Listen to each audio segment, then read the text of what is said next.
Okay. Imagine Googling your family tree on Ancestry.com and not being able to find anyone. Now imagine them all being annihilated. As a Jewish descendant of Nazi camp survivors and victims, I know a lot about this. Growing up, I heard a lot about these tragedies and stories. They contribute a lot to who I am today.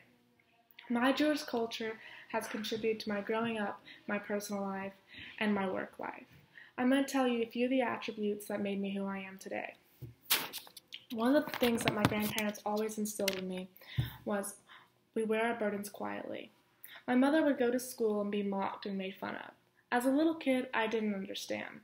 I would say, "Mom, why not stick up for yourself?" My mother would say, "What would that do, Shannon?"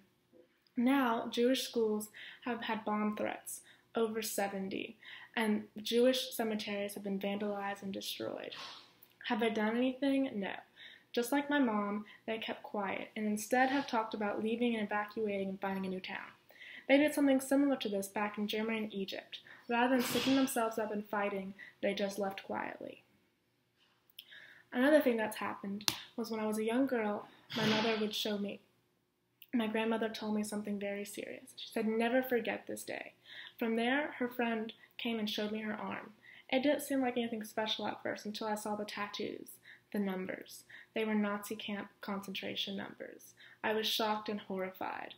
They were like cattle. She'd been dehumanized. She was cattle. She wasn't even human. And there they said, "Remember your tragedies."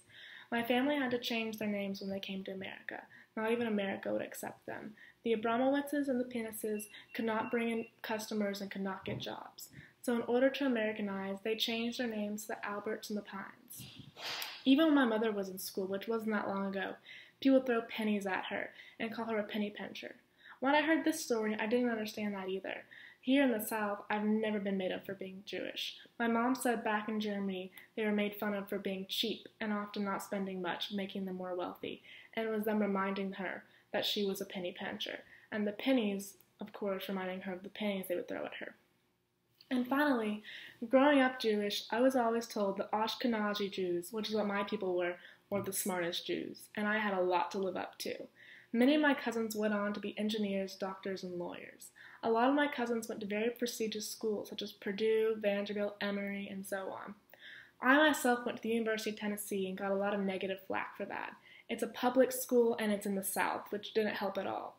Instead of being discouraged, I let this help me. I used it as motivation to be the best. As you can see from my stories, the Jewish culture is very deep inside of me. I grew up hearing all of this and watching this firsthand. Regardless on what you identify your culture is, it is important to remember your past, present, ethnic, and religious culture. I identify as Jewish because it's shaped and molded me into the woman I am today, and I take the tragedies of my ancestors and wear them now and apply them to my everyday life. Thank you so much for listening to this.